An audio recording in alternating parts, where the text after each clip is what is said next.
Encore une fois, le député national Alphonse Ngoï Kassanji s'est retrouvé devant les étudiants dans le cadre d'une conférence scientifique à l'université officielle de Mbuji-Mayi. En pleine vacances parlementaires, dont sa base en Mbuji-Mayi, l'ex-gouverneur du Kasaï oriental a été associé ce vendredi 18 mars au professeur Peter Ngala autour du thème « Les parlementaires congolais face aux attentes du public ». D'entrée des jeux, le professeur en sciences politiques et administratives Peter Ngala a laissé entendre que le fonctionnement du Parlement dépend aussi du type de régime dans lequel il évolue. Peter Ngala a évoqué les cas de séparation des trois pouvoirs dans le contexte du régime politique, notamment les pouvoirs exécutifs et les pouvoirs législatifs, tout en ajoutant que les parlementaires ont l'obligation de suivre de près le travail d'un gouvernement. Et il faut savoir que le fonctionnement d'un parlement dépend aussi du type de régime dans lequel ces parlements fonctionnent.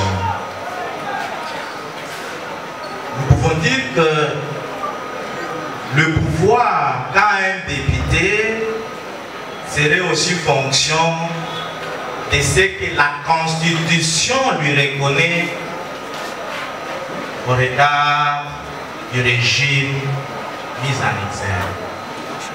Lorsque nous sommes dans le cadre d'un régime présidentiel, le pouvoir du député n'est pas comparable à celui qu'il exercerait dans un régime parlementaire ou dans un régime semi-présidentiel que l'on appelle tout simplement parlementarisme rationnel.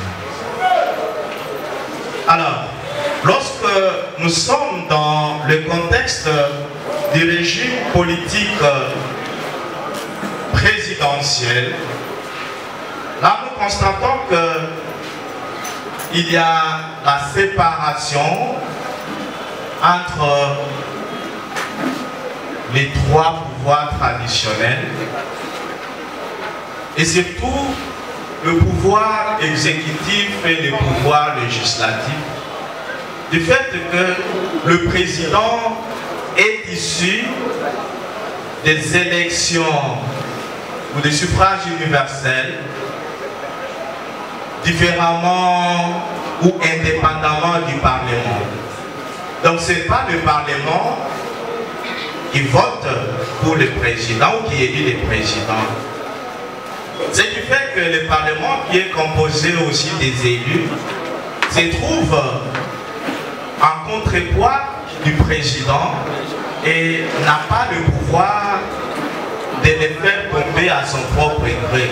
Abordant le sujet à son tour, le député national Alphonse Ngoï Kassanji a démontré les missions d'un parlementaire congolais en République démocratique du Congo telles que prévues par la Constitution, entre autres, de contrôler le gouvernement et les entreprises publiques, sans oublier d'énumérer les profils requis pour devenir un parlementaire en RDC. Les parlementaires votent les lois, comme l'a dit l'éminent professeur, contrôle le gouvernement, les entreprises publiques, ainsi que les établissements et les services publics, selon l'article 100 de la Constitution. Il faut être des nationalités congolaises.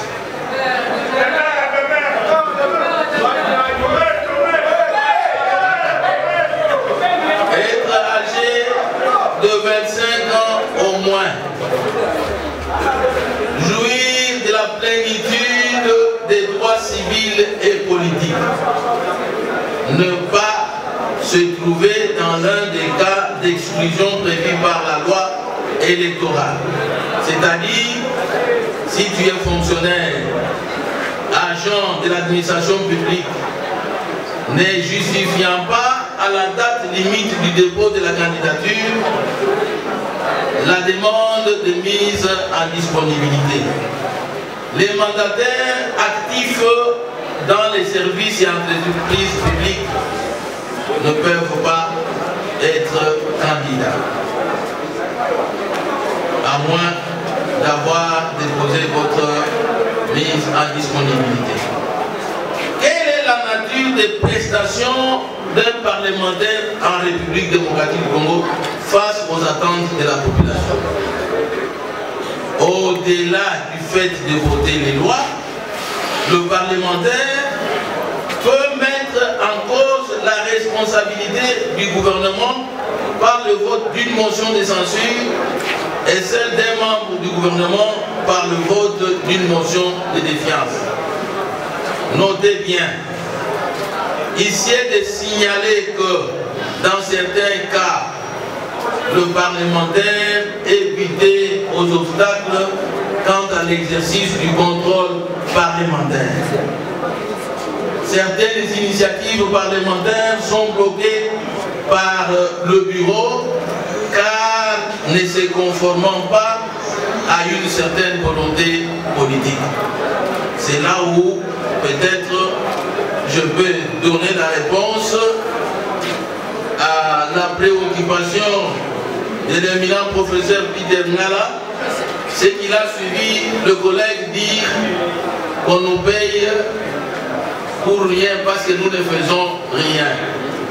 Ce n'est pas parce que le parlementaire ne fait rien, mais parce que quelquefois, quand le gouvernement ne fait pas la volonté de la population telle que nous le voulons, nous avons les mécanismes de faire tomber un membre du gouvernement.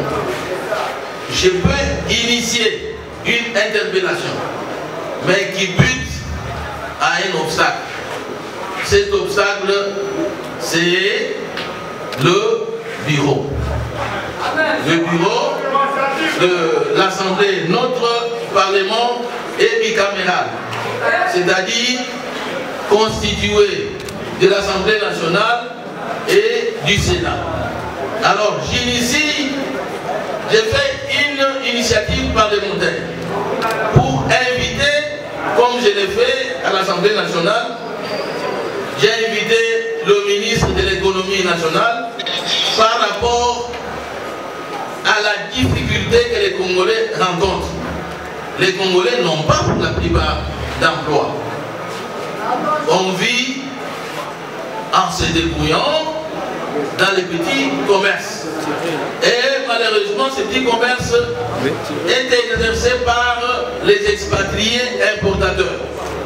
Ils importent, ces expatriés jouissent des privilèges de leur pays qui leur accordent, leur banque leur accorde des crédits à des taux préférentiels. Alors, ils importent des marchandises, ils les vendent en détail.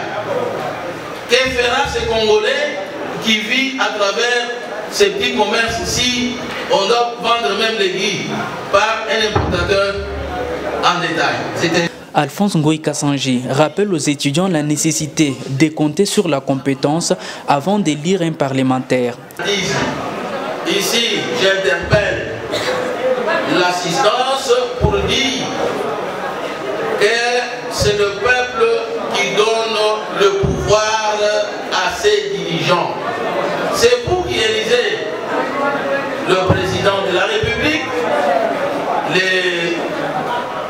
vos députés, vos sénateurs, etc. Vous avez cette grande responsabilité. Il ne faut pas en accuser. Il ne faut pas élire parce qu'un leader politique vous a dit il faut voter tel. Sans que vous en connaissez ses compétences. Vous devez d'abord connaître celui que vous élisez. Ce n'est pas parce qu'il vous a donné de l'argent, mais parce que vous les jugez compétent et capable de vous défendre à l'Assemblée nationale ou au Sénat. Mais quand vous avez déjà mal élu, vous ne devez que vous en prendre à vous-même. C'est là qu'interviennent les choses telles que autobie, etc.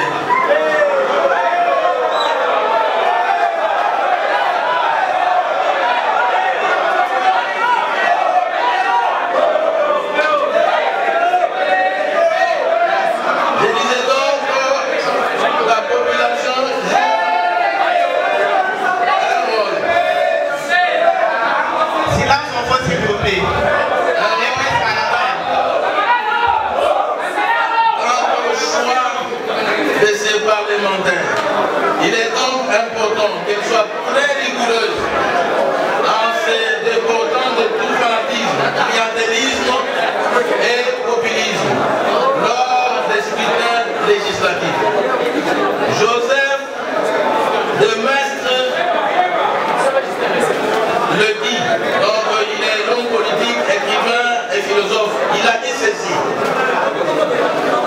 Toute nation a le gouvernement qu'elle mérite. Cette lourde tâche parlementaire impose à son animateur un leadership avéré, un dynamisme et un niveau intellectuel important, un rapprochement avec sa base électorale, comme je suis en train de le faire. Je me rapproche de vous pour connaître vos desiderata et les transmettre fidèlement à l'Assemblée nationale pour des solutions idoines pour votre bien-être. Cette conférence débat a été organisée par les cercles des politologues et administrativistes, SERPA d'un cycle, dans la grande salle du cinquantenaire.